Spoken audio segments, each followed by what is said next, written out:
உயிர்த்தெழுந்து இன்றைக்கும் நம்மோடு கூட வாழுகிற இயேசு கிறிஸ்துவின் நாமத்தில் வாழ்த்துக்கள். சங்கீதம் 120 அதிகாரத்திலிருந்து 134 அதிகாரம் வரையிலும் ஆரோகண சங்கீதங்கள் என்று சொல்லி அவைகள் அழைக்கப்படுகின்றன. சாங்ஸ் ஆஃப் அசன்ட் என்று சொல்லி அதை வேத அறிஞர்கள் கூறுகிறார்கள்.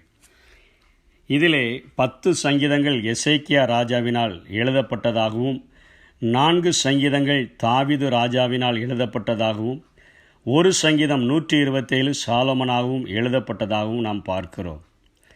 எசேக்கியா ராஜா தன்னுடைய வாழ்க்கையிலே அவர் மரித்து போவார் என்கிற தீர்க்க தரிசனம் பிறந்த பொழுது சுவர் பக்கமாக மிகவும் திரும்பி வேதனைப்பட்டு அழுத பொழுது ஆண்டவர் அதே தீர்க்கன் மூலமாக முற்றத்திற்குள் செல்வதற்கு முன்பாகவே நீ 15 ஆண்டுகளை திரும்ப பெற்றுக்கொள்ளுகிறாய் என்கிற தீர்க்க தரிசனத்தை பெற்ற பொழுது அவர் 10 சங்கீதங்கள், அதாவது ஆகாசினுடைய சூரிய கடிகாரத்திலே 10 பாகை அந்த முள்ளை ஆண்டவர் திருப்பின பொழுது, பின்னிட்டு திரும்ப செய்த பொழுது 40 நிமிடங்கள் என்று குறிப்பிடப்படுகிறது. அதை திருப்பின பொழுது படியேறக்கூடிய அந்த அனுபவத்தை உணர்த்துவிக்கும் வண்ணமாக இந்த சங்கீதங்களை அவர் எழுதினதாக வேத அறிஞர்கள் கூறுகிறார்கள். இதை இஸ்ரவேல் ஜனங்கள் எருசலேமுக்கு புனித பயணமாக செல்லும் பொழுது, அந்த ஆலயத்திற்கு செல்லும் பொழுது வழியிலே இப்படிப்பட்ட வீணான காரியங்களை பேசி தங்களுடைய நேரத்தை வீணடிக்காதபடிக்கு தங்களுடைய இருதயமும் தங்களுடைய ஆத்துமாவும் ஆண்டவரோடு கூட இணைந்திருக்கும்படியாக, இப்படிப்பட்ட ஒரு உன்னத அனுபவத்தை பெறும்படியாக தங்களுடைய வழிகளிலே இந்த பாடல்களை அவர்கள் பாடிக்கொண்டு அவர்கள் சென்றதாக வேத அறிஞர்கள் கூறுகிறார்கள். இந்த 15 சங்கீதங்களும் எருசலேமுக்கு புனித யாத்திரையாக செல்லக்கூடிய மக்கள் பாடுகிற சங்கீதங்களாக அவைகள் பாடப்படுகின்றன. 120 சங்கீதத்தில் இங்கே சங்கீதத்தின் ஆசிரியர் ஜெபிக்கிறார். என் நெருக்கத்திலே கர்த்தரை நோக்கி கூப்பிட்டேன், அவர் எனக்கு செவி கொடுத்தார் என்று சொல். அவருடைய நெருக்கம் என்ன? மரித்து போவார் என்கிற ஒரு தீர்க்கமான வார்த்தை பிறந்த பொழுது ஒரு மரணத்தின் வாசலில் இருந்து அவர் ஆண்டவரை நோக்கி ஜெபிக்கிறார். ஆண்டவரே என்று சொல்லி அவர் வேண்டுகிறதை நாம் பார்க்கிறோம். சங்கீதம் 118:5 நெருக்கத்திலிருந்து கர்த்தரை நோக்கி கூப்பிட்டேன், கர்த்தர் என்னை கேட்டருளி விசாலத்தில் வைத்தார். இங்கே சங்கீதத்தின் ஆசிரியர் நெருக்கத்தில் கூப்பிட்ட என்னை, அதாவது ஒரு ஒடுக்கமான வாழ்க்கை வாழ்ந்து கொண்ட என் வாழ்விலே, நெருக்கங்கள் நிறைந்த வாழ்விலே எனக்கு ஒரு விசாலத்தை தந்தீர் என்று சொல்லுகிறார். யோனா ஜெபிக்கிறார். இதே போலத்தான் 2 அதிகாரம் யோனா 2 என் நெருக்கத்தில் கர்த்தரை நோக்கி கூப்பிட்டேன், அவர் எனக்கு உத்தரவு அருளினார், நான் பாதாளத்தின் வயிற்றிலிருந்து கூக்குரலிட்டேன். அதாவது மீனினுடைய வயிற்றில், இந்த கடலின் ஆழ பகுதியில் கடற்பாசிகளெல்லாம் என்னை சூழ்ந்து கொண்டது என்று சொல்லுகிறாரே, அப்படிப்பட்ட மரண கட்டுகள் சூழ்ந்த நிலைமையில் நான் உம்மை நோக்கி கூப்பிட்டேன், நீர் என் சத்தத்தை கேட்டீர் என்று சொல்லுகிறார்.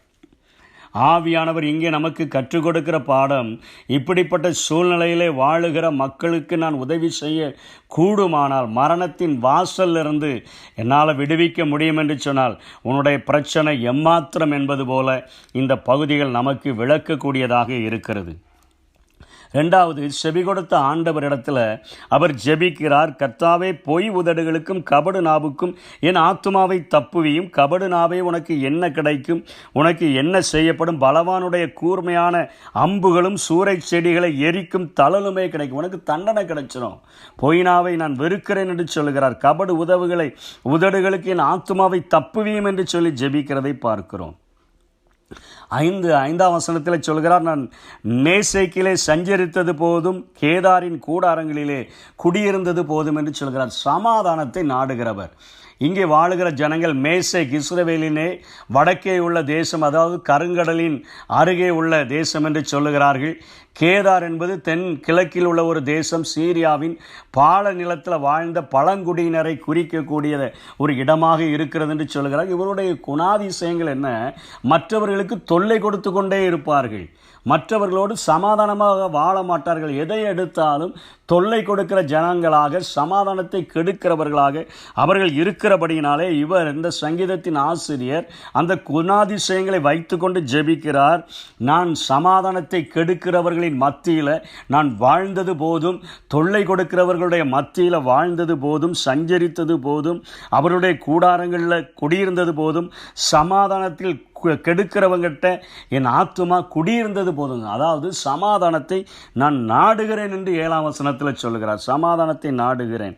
அவர்களோ நான் பேசும்போது யுத்தத்துக்கு எத்தனைப்படுகிறார்கள். கிறிஸ்து இயேசுவில் இருந்த சிந்தையே உங்களிலும் இருக்க கடவுது என்று வேதம் நமக்கு போதிக்கிறதே. அங்கே சங்கீதத்தினுடைய ஆசிரியர் அப்படிப்பட்ட வாஞ்சியோடு கூட ஜெபிக்கிறார். சமாதானத்தை நாடுகிறேன் என்று சொல். மத்தேயு 5ஆம் அதிகாரம் 22ஆம் வசனத்தில் இருந்து ஆண்டவராகிய இயேசு மலை பிரசங்கத்திலே கற்றுக் கொடுத்த பாடம் நமக்கு நன்றாக தெரியும். காணிக்கை வருகிறதற்கே ஒரு முறைமையை ஆண்டவர் கற்றுக் கொடுக்கிறார். உன் சகோதரனை 22ஆம் வசனத்திலே 5ஆம் அதிகாரம் 22ஆம் வசனம் மத்தேயுவிலே, தன் சகோதரனை நியாயமில்லாமல் கோபித்து கொள்பவன் நியாய தீர்ப்புக்கு ஏதுவாயிருப்பான். தன் சகோதரனை வீணன் என்று சொல்லுகிறவன் ஆலோசனை சங்கத்துக்கு தீர்ப்புக்கு ஏதுவாயிருப்பான். மூடனே என்று சொல்லுகிறவன் எரிநகரத்துக்கு ஏதுவாயிருப்பான், எரி நரகத்துக்கு தள்ளப்படுவான். ஆகையால் பலிபிடத்தில் உன் காணிக்கையை செலுத்த வந்து உன் பேரில் உன் சகோதரனுக்கு குறை உண்டென்று அங்கே நினைவு கூறுவாயானால், நம்ம லைனில் நிற்கும்போது காணிக்க படைக்கும் பொழுது சகோதரன் பேரில் ஒரு குறை இருக்குது, நான் அவனை மன்னிக்காமல் வந்துட்டேன்னு நினச்சா அங்கே தானே பலிபிடத்தின் முன் உன் காணிக்கையை வைத்துட்டு மற்றவங்களாம் என்ன நினைப்பாங்க என்று சொல்லி கூட அல்ல, பலிபிடத்தின் மேலே உன் முன்னாடி உன் காணிக்கையை வச்சுட்டு நீ உன்னுடைய சகோதரனுக்கிட்ட போய் நீ ஒப்புரவாகி பின்பு வந்து உன் காணிக்கையை செலுத்து என்று ஆண்டவர் சொல்லுங்க. அத்தனை ஒரு முக்கியத்துவம். காணிக்க படைக்க லைனில் நின்னா கூட மற்றவங்க என்ன நினைப்பாங்கன்னு யோசிக்காத. பலிபிடத்தில் கொண்டு பக்கத்தில் வச்சிரு, நீ போய் உன் சகோதரனோடு ஒப்புரவாகிட்டு வந்து காணிக்கையை செலுத்து என்று சொல்கிறார். அதைத்தான் இங்கே வாஞ்சித்து சங்கீதத்தின் ஆசிரியர் எழுதுகிறார். எதிராளியிடத்தில் சமாதானமாக இருக்கும்படியாக இயேசு கற்றுக் கொடுக்கிறார். எதிராளி உன்னை நியாயாதிபதியின் இடத்துல உன்னை கோர்ட்டில் கொண்டு போய் ஒப்பு கொடுத்துடக்கூடாது. கோர்ட்டில் உனக்கு தீர்ப்பு போலீஸ்காரங்க கையில் உன்னை ஒப்பு கொடுத்துடக்கூடாது. சேவகர் இடத்துல சேவகர் உன்னை தூக்கி கொண்டு சிறைச்சாலையில் போட்டுறக்கூடாது. போலீஸ்காரங்க கொண்டு போய் உன்னை சிறைச்சாலையில் போட்டு ஒப்பு கொடுக்கப்படுகிறதுக்கு முன்பாக உன் எதிராளியோடு வழியில் இருக்கும் பொழுதே சீக்கிரமாக அவனிடத்தில் நல்மனம் பொருந்து அவன்கிட்ட போய் சமாதானம் பண்ணிடு. ஏன்னா 5ஆம் அதிகாரம் 9ஆம் வசனத்திலே மத்தேயுல சொல்கிறாரு, சமாதானம் பண்ணுகிறவர்கள் பாக்கியவான்கள், அவர்கள் தேவனுடைய புத்திரர் எனப்படுவார்கள். அப்போ நான் சமாதானம் பண்ணாமல் இருந்தோன்னு சொன்னால், நம் சகோதரனை பகைக்கிறவர்களாக இருந்தோன்னு சொன்னால், மனுக்குலத்தை பகைக்கிறவர்களாக இருந்தோன்னு சொன்னால், நம்ம தேவனுக்கும் பகைஞர்களாக இருக்கிறோம். சமாதானம் பண்ணுகிறவர்களாக இருக்கிறோன்னு சொன்னால் தேவனுடைய புத்திரர்களாக இருக்கிறோம். அந்த ஒரு வாழ்க்கையை எசேக்கியா கேட்கிறார், அந்த ராஜா கேட்கிறார், சங்கீதத்தின் ஆசிரியர் கேட்கிற, ஆண்டவரே சமாதானத்தை நாடுகிற ஒரு வாழ்க்கை எனக்கு தாங்க. பொய் நாவு, கபடு நாவு, பொய் உதடுகள் எல்லாவற்றையும் வாழ்க்கை என் ஆத்துமாவை அதுக்கு தப்பு வச்சிருங்க.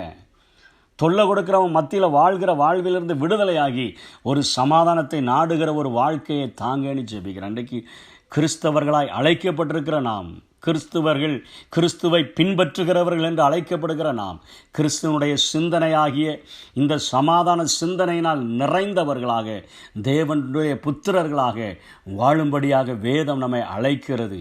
இப்படிப்பட்ட வாழ்க்கைக்கு நம்மை ஒப்பு கொடுத்து வாழ்வோம். கர்த்தர் தாமே நம்மை ஆசீர்வதிப்பாராக. ஆமென். உயரத்தில் கூப்பிட்டே உதவிக்காய் கதறினே, அழுகுரல் கேட்டீரையா. உயரத்தில் கூப்பிட்டே உதவிக்காய் கதறினே, அழுகுரல் கேட்டீரையா. குனிந்து தூக்கினி பெரியவனாக்கினி, உமது காருண்யத்தால்